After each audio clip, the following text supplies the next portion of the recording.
paper, starting with the Irish Times. Its headline, UK raises threat level to critical. Hooked off the air. It reports how George Hook was taken off the air yesterday by News Talk bosses over his controversial rape comments that he made last week. Reports on how a jihadi terrorist who set off a bucket nail bomb on a London tube train was last night feared to be planning to strike with a second device. They go with tube blast miracle and reports on how yesterday morning hundreds of rail commuters... Beast sellers hoping. There's a big demand, isn't there? Like your man. No, bread with checks. Brilliant. Of course, we'd love to hear from you at home. Here's how you get in touch with us. Right after the break, All Ireland football final fever is infecting the country. We've all your sport next season.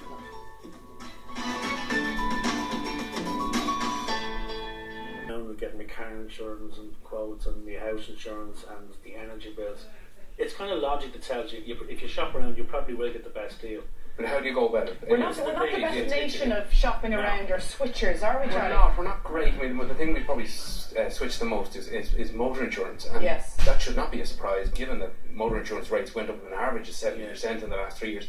But then only a third of us do that. Only 28% of us do that. I would have thought more people should be doing that. Because if you get a renewal notice, they're inevitably not going to give you a decent deal. You need to do a bit of legwork to ensure but you get a better deal. They phrase the renewal letters, so there's nothing you have to do. Yes, we've made it so easy for you. We've made it so easy. Just do it up and just carry on. When you know, if you have the time, if you're not intimidated by it, if you ring a decent broker or a few brokers who represent lots of insurance companies, you're guaranteed and let to get them a better do the deal. work for you. Let them do and you don't have to. Yes, you're guaranteed to get a better deal. You can always go back to your original insurer and say, "Hold on a minute here. I got AXA or Aviva gave me this quote. Here it is. I have it on email. Can you match that?" And they probably will. And that usually results in a very different conversation, doesn't it? All of a sudden, and new customers are treated differently to old customers. If there's nothing for loyalty in this country. If you're at the same company for a while, they're not going to do anything to probably do very little for you. Whereas they want to get new customers, so the deals are. Mortgages getting lots of attention this week in particular, Charlie. I think we live in a culture where we're so delighted to actually get a mortgage that we pay these extraordinary amounts in interest. We have some of the highest variable mortgage rates in Europe in this country. And this was exposed by us in the Irish Independent about 3 years ago. And we just don't see decent value. About 300,000 households out there have a mortgage on a variable rate, which is too high.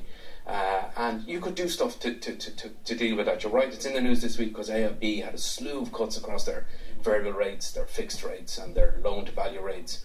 But that's good for the consumer in terms of that's bound to have a knock on across the market in terms of the other banks. It is. So maybe now is the time to start thinking about it. Because the other banks now have to start thinking. Yeah. AIB, biggest share of the mortgage market, they've had big cuts. The others will be forced to respond. But if they don't, you should at least think about, can you do something better? Even without moving bank, if you switch to a fixed rate. So what should we be on ideally, Charlie? Well, I suppose the problem is you have so many people on trackers. We should be on, in Europe, across the Eurozone, and we're part of the Eurozone, you can get decent 20-year rates for 2%. And yet, AIB has the best variable rate, but it's only coming down to 3.15. So even though AIB has had a decent cut this week, it's still going to be expensive. So we're still overpaying for mortgages. Take you through that in a very step-by-step guide, simple ways to kind of ensure you get better value. We all use mobile phones. We have more mobile phones in this country than we have people. We've something like 5 million. Yeah. A lot of us maybe overpay for them. It's one that's easy to fix. But on the other hand, the other problem is confuseology comes into play here. This is where there's so many tariffs, so many different players. You're confused. You don't know which one you should be on. It kind of depends on how many texts you send, much data you use, whether you make a lot of calls. I could be just the same user, but on two different plans.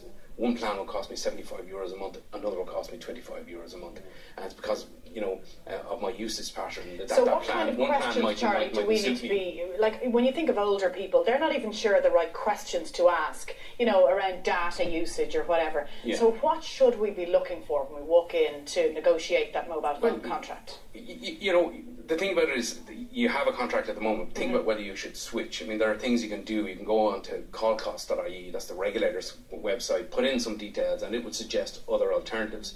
Another thing you can do is a Dublin company called killbiller.com. They have an app you can download for free. It would look at you have to allow to do this, it would look at your usage and say, oh, here's 3 alternatives that would save you clatter of money every month.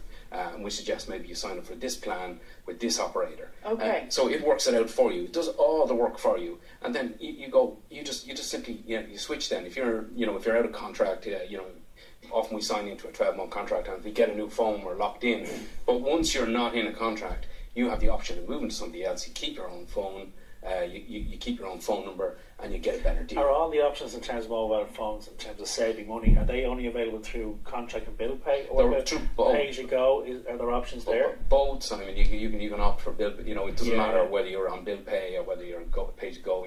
There are savings to be made. Or is the energy companies? And what always annoys me is, and we do switch, probably not as often as we should, but you would switch. But then the company you switch to them knocking your door 3 weeks later and say, you should. What annoys me is that we've already done it. We're not on a database somewhere to stop knocking at the door. Well, maybe that's only right, actually, that they don't know what you're doing. But I don't really like those things that kind of, their sales pitch tends to be, they're not terribly honest. They're telling you, what are they comparing the rates with? They're talking about a standard rate, and they pick one out of the air. You don't know what they're comparing. They're saying you could save X.